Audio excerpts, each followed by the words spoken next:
nating ikutin ang buong Mayon Volcano for the first time.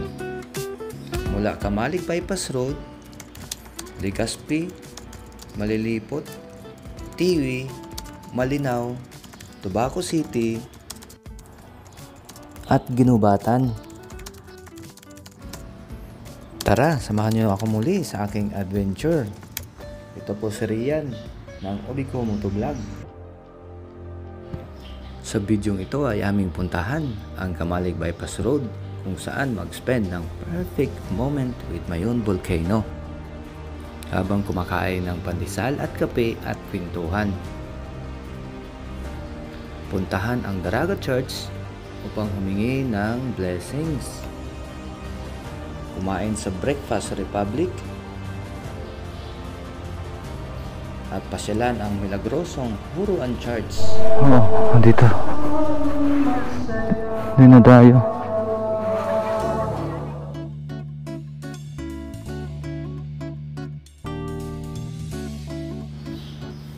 Kumain ng pinakamasarap at sikat na halo-halo dito lang sa Tiwi Albay. Shoutout sa bago nating kaibigan na sina Sir Francis Punto at Sir Peter dyan sa Tiwi Albay. Ito na yata ang pinakamasarap na halo-halo na aking natikman sa buong buhay ko. GC, halo-halo at snack in dito sa Tiwi Albay.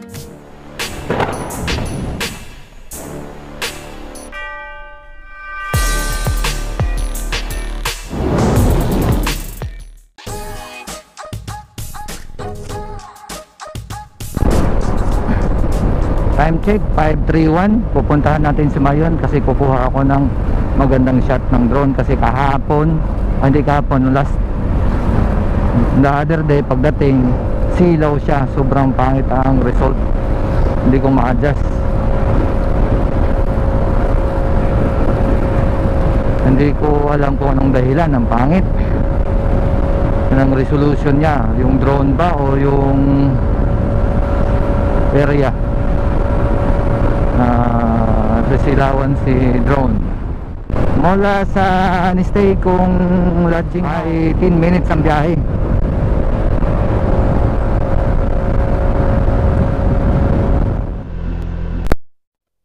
Grabe, solid oh. Ang ganda ang Mayon oh. Lalapitan. Ito na. Okay pa lang spot dito. Grabe, ang linaw Obiko, doon lang maulan. Ang luha sa saya na pinakita ni Mount Mayon. Mayon Volcano, salamat. Pinasaya mo ako at lahat ng motorista na dumadayo para sa iyo. Palipad tayo. Huwag na tayong iiyak.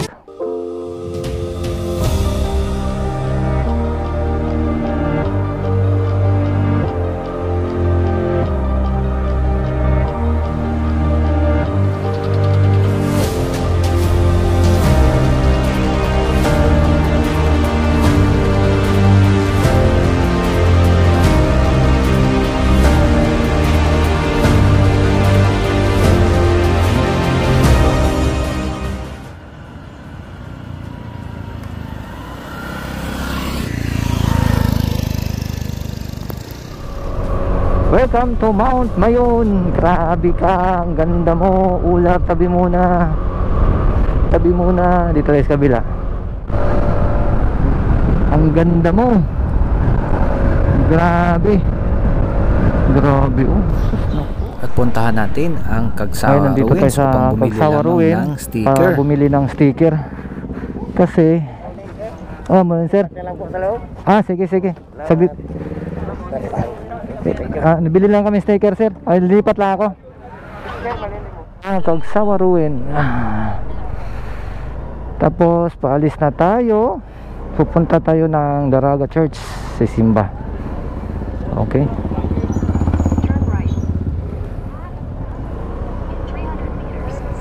Straight lang para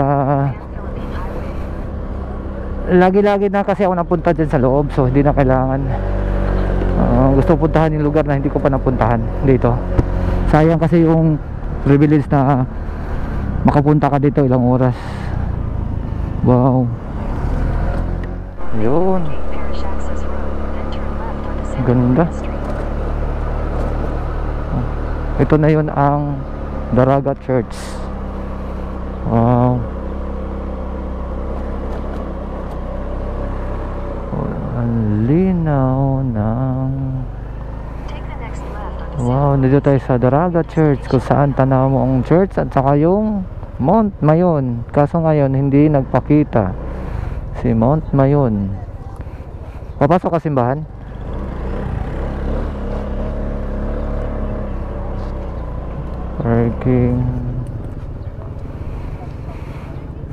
Parking. Your destination is on the right. Manila to Bicol?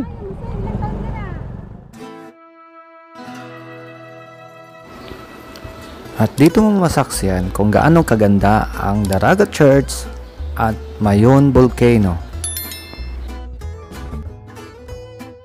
Bye bye Mayon. Highway, Pan Philippine Highway. Mula dito sa Cagsawa, biyahe tayo ng 4 minutes para marating natin ang Breakfast Ang Republic. next destination natin ay Breakfast Republic.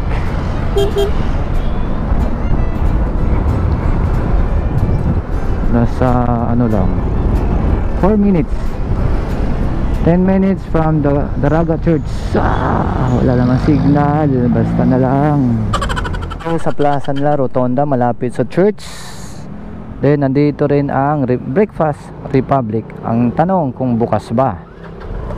Tara. Nagtanong kami dito kasi ang nangyari biglang nawala. Pasok tayo.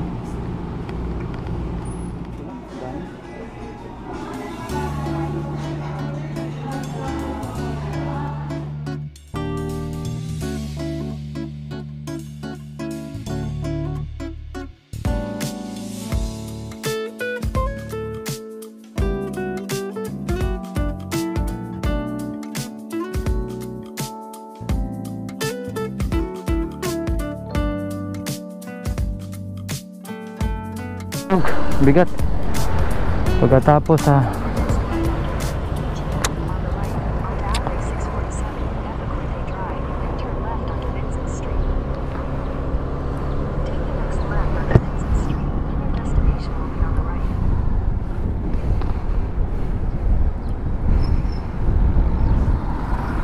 yun, Garcia's Lechon. Uy. Ha ha ha ha. Hi hi hi hi. Ito talagang hindi nagtuturo sa atin na lagi natin pinupuntahan yung lechon. Your destination is on the right.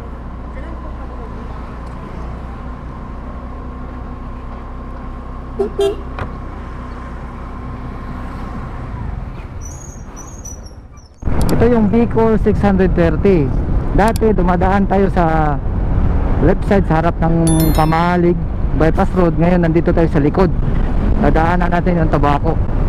So sa nakita ko ngayon, sobrang lapad ng kalsada at saka ang ganda.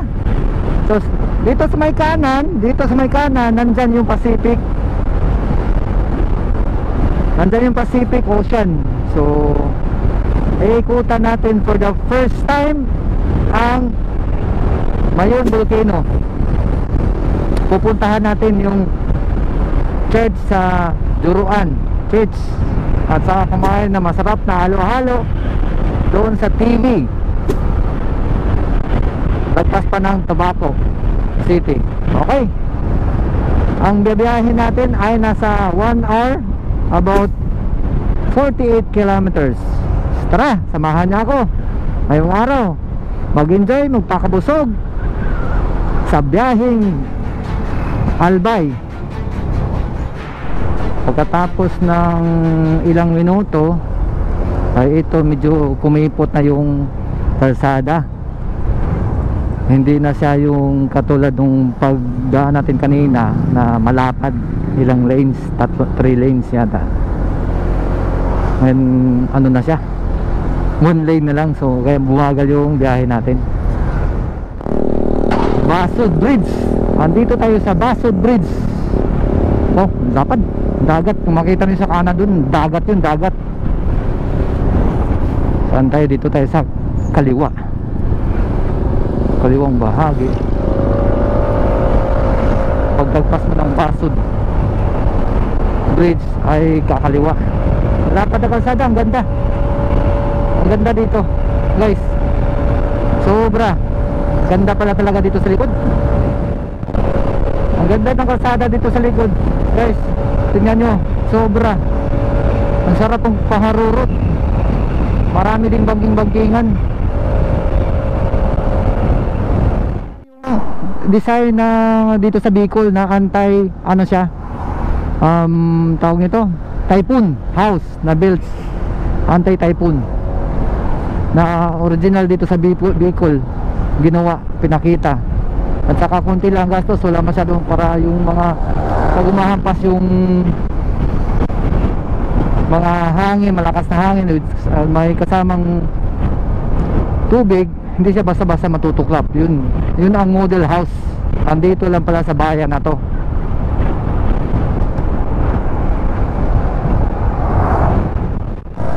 Kung tingnan nyo guys, yung simbahan, no, lumang-luma din. Lumang-luma ang simbahan nila. Ang ganda tingnan. Dito sa Tobacco City na yata to dito.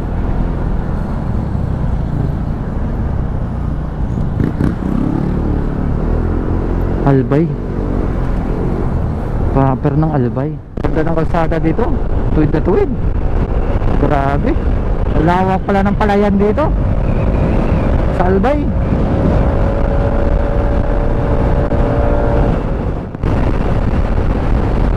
Andito na tayo malapit sa TV, pero tingnan nyo ang kalsada guys. Ang ganda. Sobrang ganda.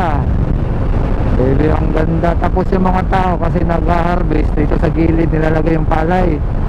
Pero nakakatakot yan sa mga nag-overtake. Pakinit. Nagpapatuyo.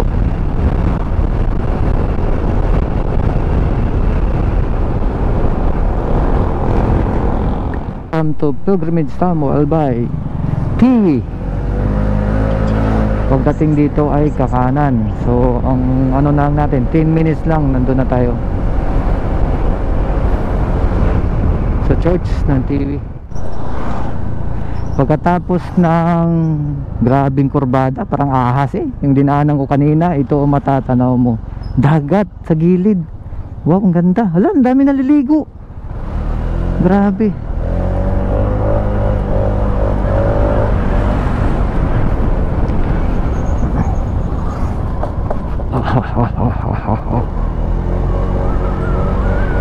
Oh, grabe pa, ang ganda dito.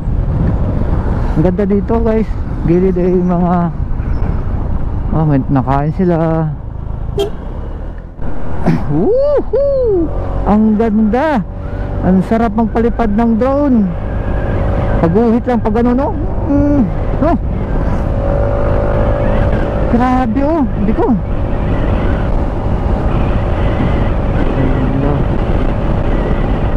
Ganda palang kalsada dito. Ang ganda sobra, gilid. Oh, Pacific, tanaw mo na. Paano masabing hindi miraculous yan? Tingnan mo sa sobrang ganda.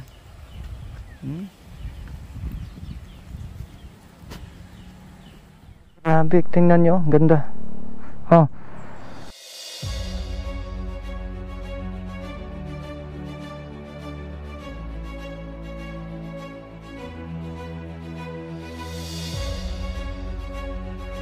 Dahil sa sobrang ganda ng tanawin, napatigil ako at nagpalipad ng drone.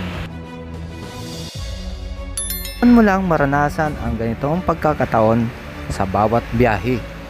So let's enjoy, ride, explore, and treasure the memories, mga kaubi ko.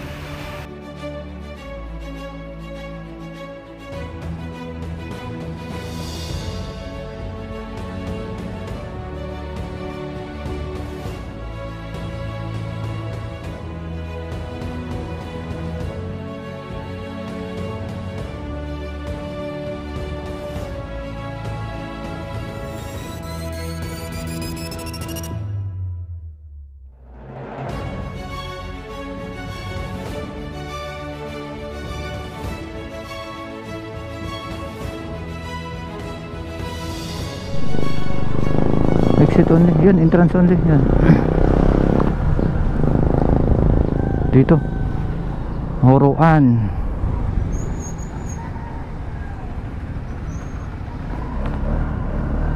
Station 8 Huruan. Ala, dadaan tayo din sa mga palayan. Dito ba? Tama. Tama no.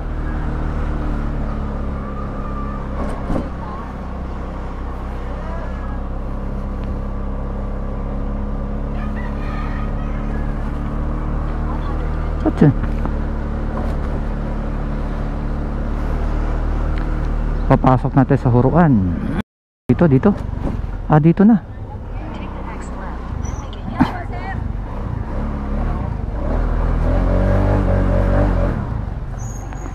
Saan galing yung isa? Asan yung parking? Saan parking ng motor?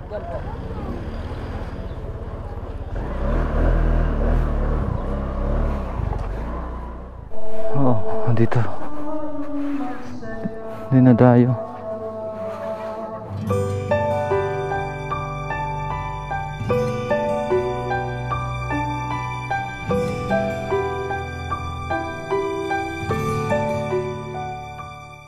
Ano, buhangin oh. Lakas ng alon, tingnan nyo. Doon ako nagpalipad ng drone. Tapos tingnan nyo yung dagat, grabe. Ayan, nandito tayo sa Juruan. Ay, naku, tingnan nyo ang view guys. Sobrang ganda dito eh. Nakaka-relax. Yung bundok na doon sa likod, yun ang Mount Isarug. Ang likod dyan is Iriga, City of Iriga. Andito yung saan located yung Juruan Church na sikat sa mga nagbibigay blessing sa mga tao. Lapitan ng mga tao. Tingnan nyo ano kaganda. Grabe. Alam niyo kung bakit ako pumunta dito? Kasi doong banda nagpalipad ako ng drone. Kita ko siya maganda. Tapos may open area dito na curve. Natanaw mo ang Pacific. May kahawig siya sa Pacific View Deck sa Dingalan, Aurora. Yung image nito. Ang kaibahan lang, yung medyo kalbo tong mga bundok doon dito ay puno ng mga puno. Sagana. Grabe. Dahil mainit ang panahon, pupunta ako ngayon doon malapit sa Juruan na may masarap na halo-halo. Tara, kain tayo. Ito yun. Tingnan nyo kung gaano kaganda dito sa Juruan, malapit sa Miss TV Albay. Ang ganda. Sobrang ganda. AGC halo-halo. Yun. Saan tayo magpa-park? Dapat pumasok tayo dyan, oh. No? Ikot muna tayo. Ha? Daming tao. Daming tao dito. DGC halo-halo and snack in. The original and famous. Hindi to motel ha. Snack in. Pakain yung mga in, mahilig sa in. Halo-halo at DGC halo-halo and snack in. Barquillos Chug Pastre. Dito lang yan sa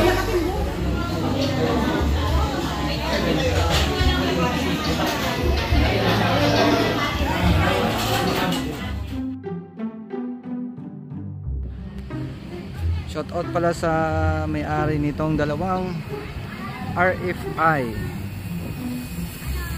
dito sa DGC halo-halo and snack in dito sa TV Albay.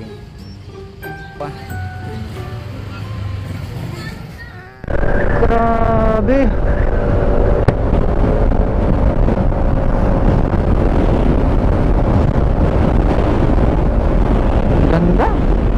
Ganda pala dito ng purong manok.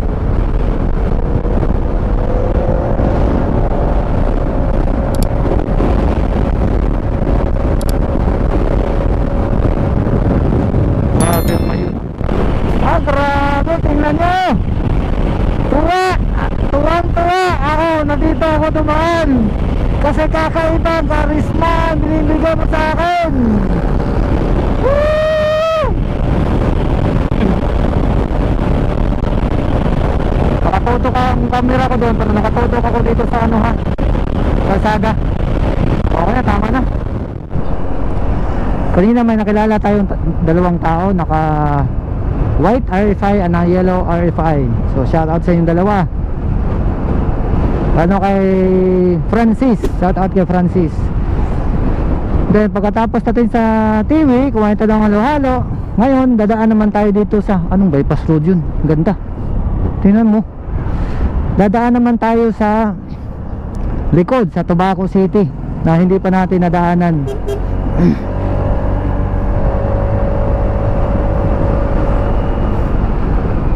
Na gusto ko rin maranasang dumaan kung gaano kaganda ang kalsada at lugar.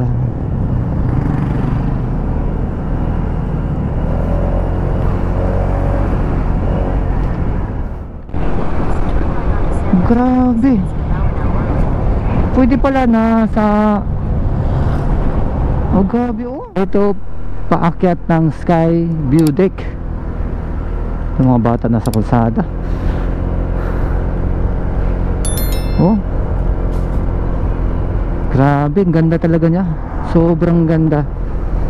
Kahit anong anggulo, kung saan mo titingnan, tumatama. Sobrang ganda. Sana pagdating ko sa Kamalig, kitang kita ko na. Yun, gawa na ang gusto mong makitang tulay. Ano ba? Ang layo. Ang layo ng Sky View Deck Observatory. Hindi pala sa Baywang, kundi sa tuhod lang ng Mount Mayon. Kung kayo ay galing sa TV Albay, daan kayo dito sa Tobacco City, kaakyat ang Ginumbatan. Ang labas ay Kamalig Bypass Road. Mas ma-appreciate mo yung hugis niya, yung crater niya, lalo na ngayon hapon, matatamaan siya. Yung crater mismo, kita mo may mga pula na gumuguho sa gilid, may usok, sari-saring makikita, makukuha mo, maikwento mo pag tinitingnan mo si Mayon Volcano. Gulat ako nun kanina nasa kanan si Mayon Volcano, ngayon nasa kaliwa naman kasi inikutan natin siya. Nasa Ginumbatan na tayo ngayon pagkatapos ng Tobacco City, bayan ng Tobacco. Dinadaanan natin ngayon. Nung dati dinaanan namin ng anak ko si BJ,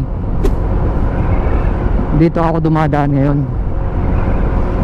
Puno siya ng ulap dito sa bayan ng Ginumbatan pag tinitingnan mo siya. Pero kung titingnan mo siya doon sa Malinaw, lugar na Malinaw ha, Malinaw Albay, napakaganda niya talaga. Perfect cone. Sobrang ganda, ma-amaze ka sa ganda pinapakita niya. Dito hindi siya napakita, pero doon solid. Kaya pala tinawag siyang Malinaw Albay, kasi malinaw ang kuha ng Mount Mayon. Grabe, ganda. Solid ang pagod, antok, nakailangsting ako sa biyahe. Pero pag nakita mo siya ng buong buo, pati yung pinaka crater niya, saan umuusok, solid. Hindi mo na masasabi ko kasi sobrang ganda talaga. Nandito tayo sa Rough Road pagpasok natin sa Ginumbatan. Hindi pa naayos. Diretso Kamalig daw to dito, ang daan na to. Sarado ang shield para hindi tayo magabukan ang mata. Una, nagdadalawang isip ako, pero sa nakita ko ang daming motor na dumadaan, so ibig sabihin passable to. So sa 4 wheels lang ay hirap kasi makipot, kailangan yun. At kung saan 7 minutes na lang ay nasa Kamalig Bypass Road na kami, ay may na-encounter kaming yan, mababaw lang tubig eh. Hindi mo malalim yan, kita mo Okay yan? Kamalig! Sige, tawid ka dun. Aray ko. Dumaan ako ng ilog pero mababaw naman ang tubig. Malapit na daw dito ang Kamalig Bypass Road. Yun, putol lang pala dahil sa ilog.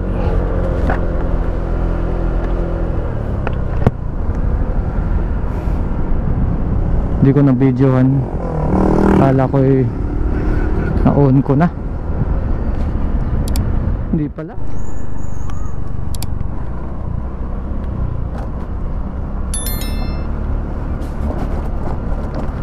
Barangay Tumpa.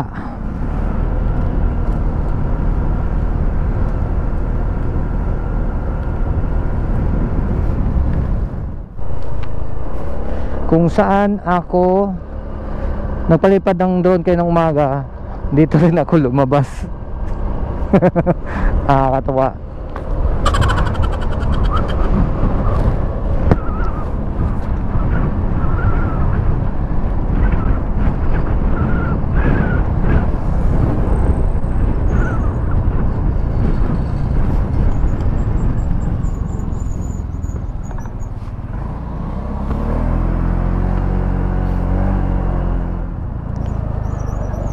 Ang ganda pala ng view dito.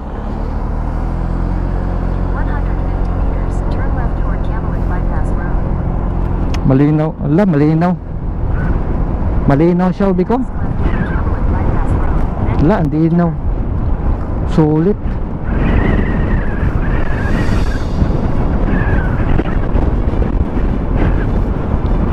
Wala na, ito lang talaga ang bypass road. Dating ang daming kainan dyan, oh, wala na. Oh, tingnan mo, ito yun eh. Dyan, alala mo? Wala na.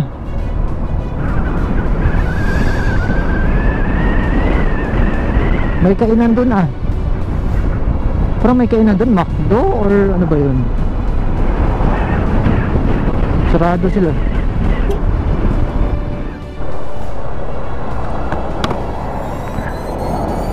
Ito ay pang ilan ko na.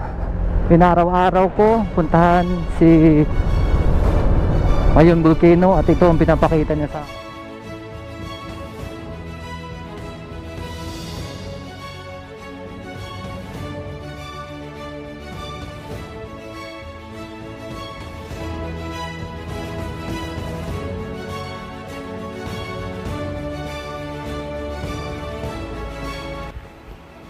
Ramdam na ramdam mo yung pagod sa biyahe, traffic, uhaw, muntik ka nang maaksidente, halo-halong emosyon, pero mangingibabaw ang tuwa sa puso mo pag nasilayan mo na ang Mayon Volcano. Uuwi kang nakangiti palagi. Ito po si Rian D ng Obiko Motovlog. Ride, explore, enjoy, and treasure the memories. Bye-bye! Sa hindi pa nakapag-subscribe, don't forget to like, subscribe, and click that notification bell para updated kayo sa mga videos na aking upload.